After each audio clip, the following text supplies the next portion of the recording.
ගුණ පමණයි සදහම් වේවා බුදුමක කෙරෙහිරයි නිවන තැන මතුවත් බව කතරේ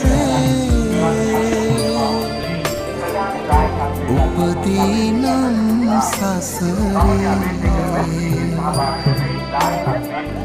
බුදුහාමුදුරු ළඟම සැනසේ